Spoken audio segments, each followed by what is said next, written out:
Bonsoir, nous sommes le jeudi 11 décembre, nouvelle édition du journal de la rédaction de TV Fil 78 et dans l'actualité. Aujourd'hui, les forces de l'ordre des Yvelines expérimentent en ce moment de nouvelles méthodes de prélèvement salivaire, moins longues qu'une prise de sang pour intensifier la lutte contre la consommation de drogue au volant.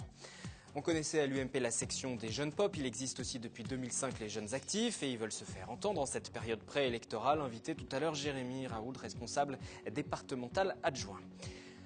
Les drones, un petit engin à la mode et qui n'intéresse pas uniquement les geeks. Alors qu'un appareil a été retrouvé récemment à proximité de la prison de Bois d'Arcy, nous avons voulu savoir comment cela fonctionnait et surtout pour quels usages.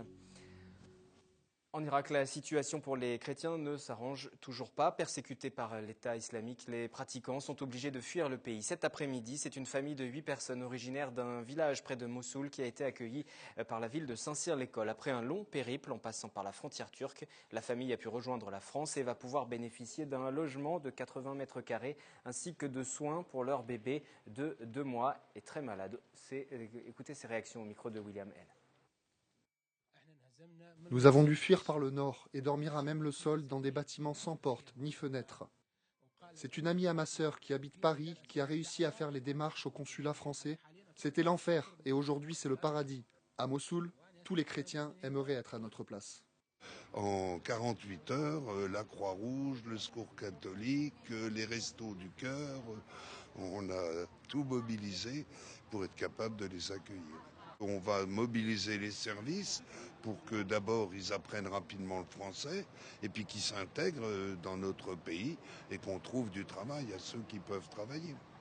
Invité donc aujourd'hui, Jérémy Raoult. Bonsoir. Bonsoir. Vous êtes le responsable départemental adjoint des jeunes actifs de l'UMP. Vous préparez pour samedi 10h un café politique sur les intercommunalités en présence du président de la communauté d'agglomération de Saint-Quentin, Michel Laugier, et de la présidente de l'UMP, également dans les Yvelines, députée par ailleurs, Valérie Pécresse. On va en parler dans un instant, mais tout d'abord sur le mouvement. On connaissait, je le disais en titre, les jeunes pop, la branche jeune de l'UMP, à qui s'adresse ce mouvement que vous dirigez dans les Yvelines, des jeunes actifs de l'UMP.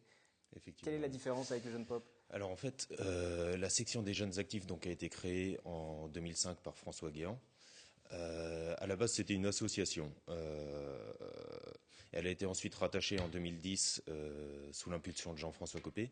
Et maintenant, c'est une fédération au même titre que les jeunes populaires. Alors en fait, il existait un vide entre les juniors et les médiors seniors, on va dire. La génération des trentenaires. Donc les jeunes actifs regroupent l'ensemble des trentenaires ainsi que les jeunes qui sont dans la vie active. Typiquement, moi j'ai 26 ans, donc je rentre encore dans la catégorie jeunes populaires, mais je suis engagé au niveau des jeunes actifs. Vous êtes basculé dans l'autre catégorie. Effectivement. Les jeunes pop qu'on entend moins d'ailleurs ces derniers temps, ils n'ont plus de président, pas de subvention depuis 3 ans, c'est-à-dire qu'il y a une place à prendre, il y a une réorganisation en tout cas peut-être à faire aussi. Vraisemblablement, de toute façon, avec la nouvelle formation politique que va créer Nicolas Sarkozy, il y aura une refondation du mouvement jeune dans sa globalité. Est-ce qu'il faut jeune pop, jeune actif sous un nouveau nom ? Une seule formation pour les jeunes ? Moi, personnellement, je serais plus partisan d'une seule formation pour tous les jeunes, puisque jeune pop, jeune actif, on voit bien que ça se recoupe. Nicolas Sarkozy, effectivement, qui devrait se pencher rapidement sur cette question parce que c'est important un mouvement jeune pour une campagne et pour peser aussi dans l'opinion. On le sait, les jeunes sont très actifs quand ils s'engagent dans ces formations politiques. Il y a des noms qui circulent aussi pour prendre la présidence, la tête de cette éventuelle future formation jeune qui pourrait regrouper aussi les jeunes actifs. Le Point, par exemple, il y a 2 jours, évoquait une élue d'opposition à Manille-les-Hameaux, dont on a déjà parlé, qui est déjà venue en plateau, c'est Aurore Berger. Effectivement. C'est une bonne idée, Aurore Berger, par exemple, pour prendre la présidence. Je sais Elle qui a beaucoup soutenu Nicolas Sarkozy pendant la campagne, elle s'est engagée aussi. Oui, il y a principalement 2 noms qui ressortent, Jonas Haddad, Aurore Berger. C'est 2 personnes de talent qui sont très impliquées au niveau des jeunes populaires ou dans la vie politique à droite. Donc je pense que l'un comme l'autre seraient des très bons choix. Les jeunes à l'UMP aujourd'hui sont entendus. Il n'y a pas de voix qui se perd. Je vous pose cette question parce qu'il existe aussi un autre groupe, c'est Génération Sarkozy par exemple. Ce n'est pas une fédération mais qui est un mouvement de soutien qui est né pendant la campagne pour la présidence de l'UMP, avec les jeunes pop, avec les jeunes actifs aussi. Ça fait beaucoup de groupes. Non, c'est des groupes qui se recoupent. Moi, par exemple, je fais partie de Génération Sarkozy aussi. Daniel Mozinski, qui est le responsable départemental de Génération Sarkozy, est un jeune populaire. Il est responsable adjoint des jeunes populaires. Mais Donc, pas chez les jeunes actifs. Donc mais effectivement, pas faire chez un les seul jeunes mouvement, actifs, ça pourrait voilà. simplifier peut-être un petit peu tout ça. Justement, quel regard vous portez sur cette idée de renouveau à l'UMP? L'arrivée de Nicolas Sarkozy, vous l'avez dit, vous l'avez soutenu pendant la campagne. Donc Oui. j'imagine que vous êtes satisfait de sa victoire. Mais aujourd'hui, vous en attendez quoi et quelles avancées? Il faut tout changer à l'UMP, il faut changer le nom, il faut changer les statuts, il faut tout revoir. Je pense déjà qu'on peut partir d'un socle de base qui était déjà existant à l'UMP, les valeurs, les idées, la base. Mais à partir de là, on doit vraiment refonder un parti qui est capable de rassembler au centre, à droite, qui est capable d'évoquer n'importe quel sujet en gardant à l'esprit nos valeurs, sans tomber dans la démagogie, sans tomber...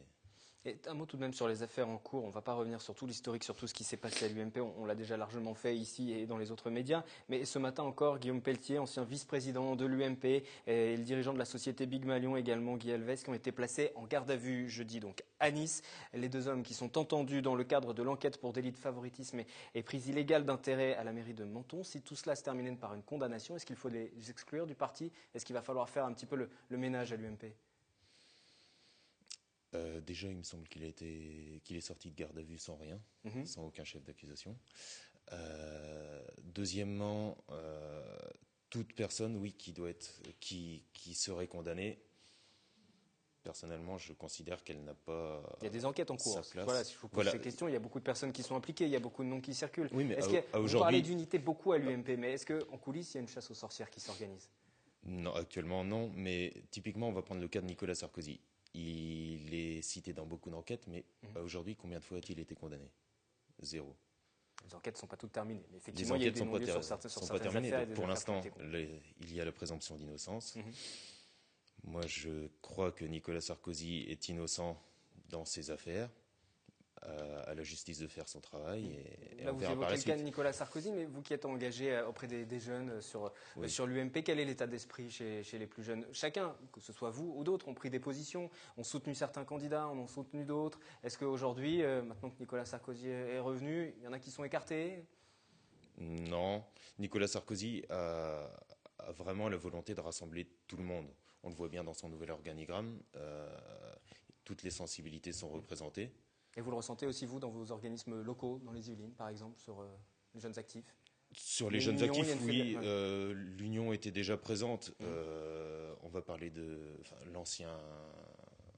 À partir de 2012, la guerre Copé-Fillon, à la base, n'existait pas réellement. Les jeunes actifs, comme les jeunes populaires, comme tous les autres mouvements, les militants sont toujours restés soudés et ont continué à travailler ensemble. Il n'y a jamais eu de problème là-dessus. On en revient à des préoccupations plus locales avec ce rendez-vous sur l'intercommunalité des jeunes actifs de l'UMP qui se déroulera samedi 13 décembre à 10h au bar de l'UGC 50 ans en Yvelines à Montigny-le-Bretonneux. C'est donc sous l'égide de votre branche des jeunes actifs. Pourquoi cette thématique de l'intercommunalité? Pourquoi être parti sur ce thème-là pour l'échange de ce week-end? Disons qu'en cette fin d'année, la thématique de l'intercommunalité est quand même très présente, surtout au niveau de l'Île-de-France, on va dire, avec la loi MAPTAM, pardon. Donc, avec la position que doivent prendre les intercommunalités avant février, suite à la proposition du préfet d'Île-de-France, notamment, on va prendre le cas de Saint-Quentin en Yvelines, de faire une méga intercommunalité à 800 000 habitants. Qui s'étendrait jusque dans une partie du plateau qui s'étendrait effectivement, qui regrouperait regrouperait 4 communautés d'agglomération, donc la CASCI, VGP, la CCEP et Europe Essonne. Voilà. Et le plateau de Saclay, je ne sais plus si je l'ai. C'est très très large cette intercommunalité et cette thématique-là. En fait, vous vous interdisez aucun thème. Vous vous dites qu'il faut apporter de la réflexion. Qu'est-ce que vous comptez apporter avec les jeunes actifs à la réflexion qui est déjà menée par vos aînés, par les seniors? Qu'est-ce que vous allez apporter de plus? Déjà de l'information, un débat. Je pense que Michel Laugier, qui de mieux placé à Saint-Quentin-en-Yvelines pour parler de l'intercommunalité, et je pense qu'il y a vraiment quelque chose à apprendre pour les jeunes actifs, pour le public qui sera présent samedi. Oui, parce que c'est ouvert à tout le monde. Hein. C'est ouvert principalement, enfin l'information a principalement été diffusée aux adhérents UMP, mais tout le monde est le bienvenu. Mais je pense que c'est vraiment de l'information qui peut être apportée aux personnes qui seront présentes, mais aussi un retour de terrain qui peut être offert à Michel Laugier. C'est en ce sens aussi qu'il a accepté de faire ce café politique, même s'il est déjà à l'écoute du terrain. Et puis c'est toujours un honneur de recevoir des personnalités. Et Valérie Pécresse aussi qui est annoncée. Hein, et Valérie Pécresse qui est annoncée, qui malheureusement ne pourra pas venir. Finalement, bah alors voilà, c'est une information aussi à donner, elle ne pourra pas être présente. Voilà, parce que samedi matin, en fait, il y a une réunion de cadre faite par le président Sarkozy au siège de l'UMP. Il faut mieux qu'elle soit auprès de lui que de venir sur cette réunion, sur ce café politique, mais il aura quand même lieu, hein, vous nous l'avez bien dit, autour de cette thématique de l'intercommunalité. J'en reviens à la question que je voulais vous poser. Vous avez 26 ans, oui. Donc vous êtes jeune, vous êtes amené à vivre dans une intercommunalité beaucoup plus large, à 800 000 par exemple, si ça devait voir le jour, même si les politiques de tous bords n'en veulent pas. Effectivement. Une intercommunalité à 800 000 vous, ça vous plairait d'habiter comme ça, dans une telle intercommunalité? Quelque chose de très large, quelque chose qui permettrait de faire des économies, des moyens mutualisés Disons que je pense qu'il faut vraiment faire ça de manière progressive. Ça ne sert à rien d'étendre pour étendre.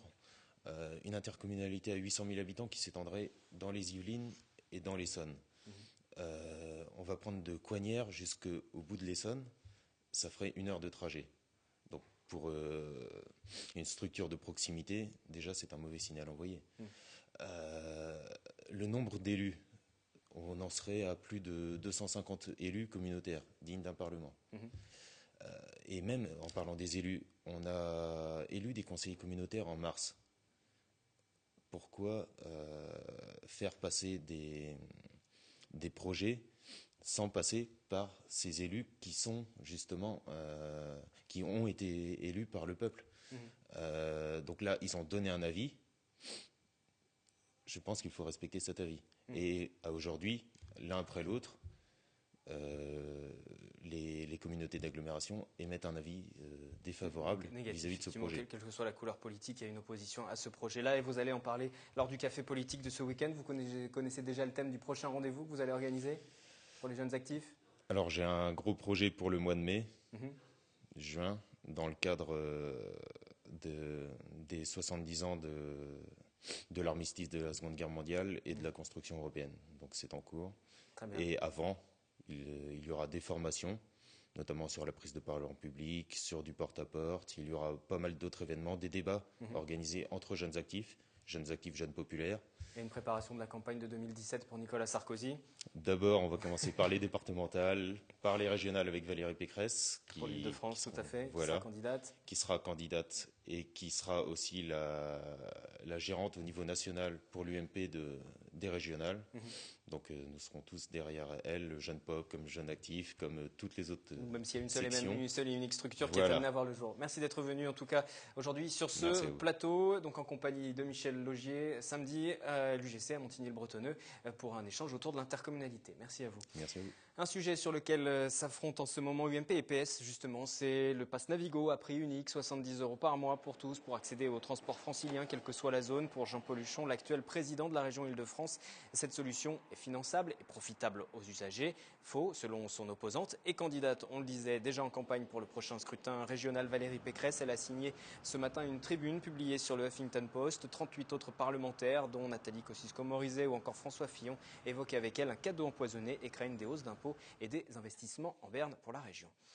Transport toujours, le tramway bientôt à l'heure de la banlieue. Avec le Grand Paris, ce mode de transport se développe aussi dans les Hauts-de-Seine et les Yvelines. Ainsi, le T6 va relier dès ce samedi Châtillon à Vélizy en 30 minutes. Catherine Zulato. Ce samedi, les Yvelinois pourront enfin découvrir le tramway T6, celui qui va relier dès à présent Vélizy à Châtillon. Châtillon où les usagers pourront rejoindre la ligne 13 du métro parisien. Une coopération entre 2 départements, les Yvelines et les Hauts-de-Seine. Cette ligne de tramway longue de 14 km compte 19 stations entre Châtillon et Vélizy, dont 6 rien que sur la commune yvelinoise. Cette ligne n'est pas encore totalement terminée. Une partie en souterrain sera réalisée entre Vélizy et Viroflay pour une mise en service au printemps 2016.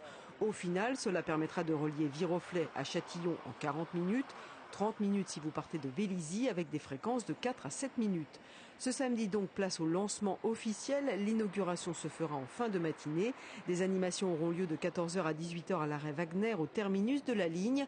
Le tramway T6 aura coûté 384 millions d'euros, financé à 50% par la région Île-de-France, 20% le Conseil général des Hauts-de-Seine, 13% le département des Yvelines et 1% la RATP. Le matériel roulant, lui, est estimé à 137 millions d'euros. À terme, ce tramway devrait être utilisé par 150 000 usagers.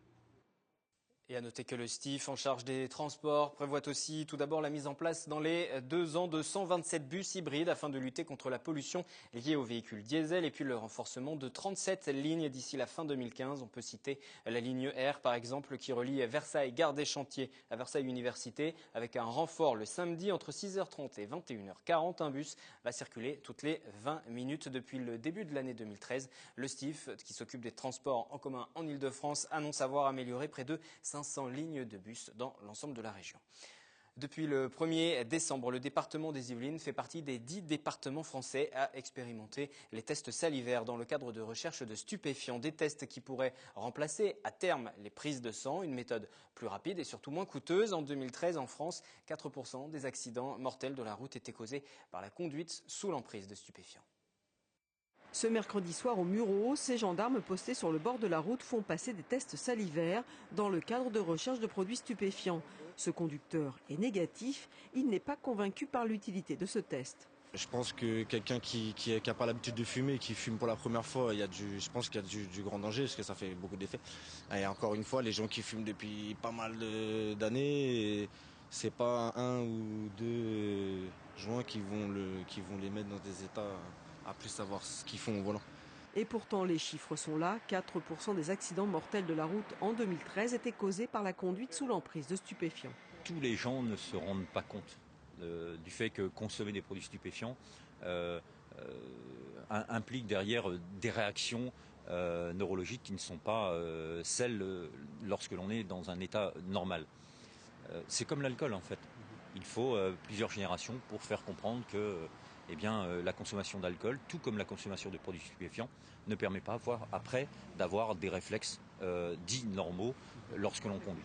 Si le test de Benjamin avait été positif, dans la procédure actuelle, il aurait dû subir une prise de sang à l'hôpital.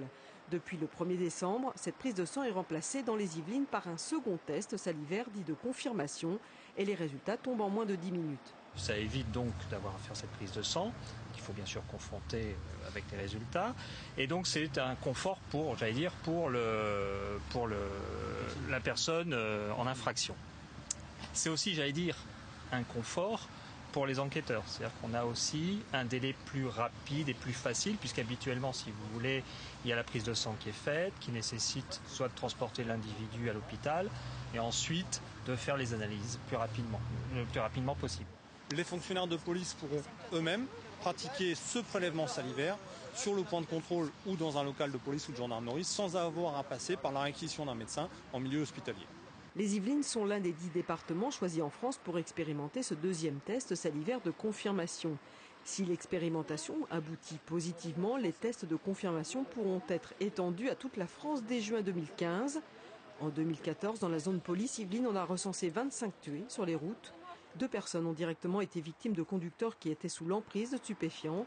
Un garçon de 14 ans qui circulait à vélo et un motard de 40 ans, père de famille. Le débat sur la suppression des notes dans l'éducation nationale se poursuit en ce moment et jusqu'à demain avec une conférence sur l'évaluation des élèves. Experts, scientifiques, équipes de terrain présenteront leurs analyses, leurs expériences au public, au jury de cette conférence. Vous pouvez suivre ces débats en direct en vous rendant sur l'adresse internet qui s'affiche. Les conclusions qui seront ensuite remises à la ministre Najat Vallaud-Belkacem. Les drones, ces aéronefs miniatures télécommandés et autonomes sont maintenant largement accessibles au grand public. Certains y voient un jouet pour les grands enfants, d'autres réfléchissent à de nombreuses applications pour le quotidien. Mais cette technologie inquiète également lorsqu'un survol de centrales nucléaires ou encore de prisons est découvert. Récemment, à Bois d'Arcy, un drone a ainsi été dissimulé au pied d'une prison. Nous vous proposons de voir ce soir, de mieux comprendre comment cela fonctionne et à quoi servent ces nouveaux objets volants avec une société yvelinoise qui les utilise régulièrement. Images et commentaires de William L. Cet étrange objet dans le ciel, c'est un drone, le fameux engin dont on ne cesse de parler en cette fin d'année. Un appareil muni d'hélices et télécommandé par un opérateur. Équipé d'une caméra pilotée indépendamment, ce dispositif permet de réaliser des prises de vue aériennes exceptionnelles. Édouard Janier possède une société de production à Montigny-le-Bretonneux. Il a débuté son activité de pilote de drone voici 1 an. Et pour lui, c'est véritablement un outil révolutionnaire. On s'en sert pour de la photo et de la vidéo, puisque tous nos drones sont équipés de systèmes mixtes. On va s'en servir par exemple pour présenter des châteaux, des monuments historiques, pour du tourisme. Pour présenter une région, il n'y a rien de mieux que de prendre un petit peu d'altitude. On va s'en servir aussi pour de la communication. On va pouvoir aussi apporter à l'industrie des réponses techniques sur des problèmes qu'ils peuvent avoir, sur des diagnostics à faire. Par exemple, l'état d'un pont, d'une pile de pont, l'état d'une éolienne. Équipé d'un GPS qui lui permet de faire du surplace, cet engin a une portée théorique de 4 km. Avec cet appareil, tous les mouvements deviennent possibles. Là, c'est le GPS qui prend la main.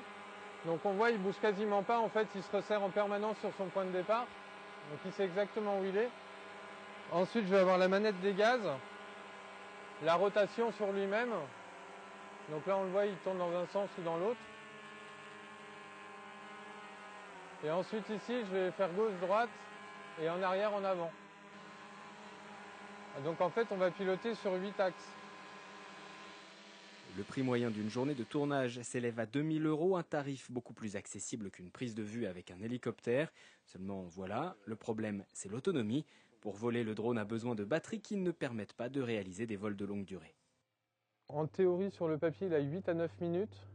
Dans la pratique, on ne le fait jamais voler au-delà de 6 minutes. Ça nous garantit une petite marge d'erreur, une petite marge de sécurité pour le retour. Puisque si jamais on a une panne de batterie, ça peut avoir des conséquences importantes. La première des conséquences, c'est la chute. L'utilisation des drones est donc très réglementée. C'est ici, à la DGAC, que les conditions d'utilisation sont déterminées. La réglementation, en fait, elle distingue 2 catégories d'utilisateurs. On a le grand public et les professionnels. Lorsque vous êtes grand public, on se réfère aux règles de l'aéromodélisme. Et quand vous êtes un professionnel, vous rentrez dans le cadre d'activités dites particulières, où vous avez 4 scénarios d'activité qui sont définis en fonction du type de drone que vous utilisez. Dans les 2 cas, les conditions d'insertion dans l'espace aérien, elles sont libres en dessous de 150 mètres. Mais à 3 conditions. La toute première, c'est en dehors des agglomérations, des rassemblements de personnes et d'animaux. Deuxièmement, c'est en dehors des zones proches des aéroports. Et enfin, en dehors des espaces aériens qui sont réglementés sur les cartes aéronautiques, comme les espaces aériens militaires ou les zones de centrales nucléaires, par exemple. Pour exercer comme professionnel, il faut se faire homologuer comme pilote par la DGAC. Pour le grand public, l'utilisation des images doit rester dans un cadre privé. Aujourd'hui, on peut acheter un drone pour quelques centaines d'euros. Il devrait donc obscurcir le ciel dans les prochains mois. Coup de pouce pour l'emploi, l'opération menée ce jeudi à SkyWest à Saint-Quentin en Yvelines, organisée par l'association Rencontre pour l'égalité d'accès à l'emploi en partenariat avec la communauté d'agglomération de Saint-Quentin. À l'occasion pour les demandeurs d'emploi de rencontrer directement les recruteurs. C'est ce qu'ont constaté Catherine Zulato et William L. Sabine Lacroix recherche un emploi dans la vente depuis maintenant 2 mois et demi. Elle passe un premier entretien pour intégrer une enseigne de bricolage à Bois d'Arcy. Une dizaine de minutes pour convaincre. C'est plus facile de venir à des réunions comme ça que d'aller dans une entreprise, parce que bon, c'est plus convivial en fait, on voit d'autres personnes, on se sent moins seul. Son entretien semble s'être bien passé, elle devrait être rappelée en début d'année prochaine. Ici, pour cette enseigne, ce sont 3 postes conseillers de vente, 2 postes d'employés logistiques et 2 postes d'hôtesse client qui sont proposés. La rencontre directe entre employeurs et demandeurs d'emploi, un vrai plus. Là, le contact, il est direct et c'est bien plus intéressant pour nous. On veut savoir quelles sont leurs motivations et c'est pareil, c'est un échange. Il faut qu'ils sachent ce qu'on attend, nous d'eux, et quelle va être leur mission. Didier, lui, recherche un travail depuis plus de 2 ans. C'est la première fois qu'il vient à un forum de ce type décrocher un entretien, une vraie satisfaction pour lui. On envoie des CV, des lettres de motivation, ça répond pas, des mails, ça répond pas. On se déplace, on nous fait attendre une demi-heure et puis à la fin on nous dit non, j'ai pas le temps aujourd'hui, revenez, repassez. C'est plus rapide, là on rencontre directement les RH qui donnent directement s'ils sont intéressés ou s'ils sont pas intéressés. C'est plus facile que de faire du porte-à-porte, de tenir un rendez-vous. Là ils viennent nous voir nous, donc on sait qu'ils sont là pour ça. Enseignes de bricolage, grande distribution, assurance, bâtiments, sociétés d'intérim ou encore fonction publique, une quinzaine d'entreprises a répondu présent, avec à la clé des emplois fixes à proposer. Les candidats avaient tous suivi des ateliers de préparation aux entretiens, car c'est souvent ceux qui pêchent. Donc nous intervenons en amont. Ce qu'on voit dans les ateliers de préparation, ils sont en difficulté, mais une difficulté naturelle. C'est pas de pouvoir se présenter de manière naturelle, en mettant en évidence leurs atouts. L'association Rencontre pour l'égalité d'accès à l'emploi organise 4 à 5 forums de ce type par an. Toutes les entreprises présentes ce jeudi seront rappelées dans une quinzaine de jours pour dresser un bilan. En moyenne, 12% des candidats décrochent un emploi à l'issue de ces journées. Tout de suite sur TV Fil, nouveau numéro de Fil Éco, hebdomadaire dédié à l'actualité économique des Yvelines. Je vous retrouve demain 18h pour un nouveau journal. Très bonne soirée.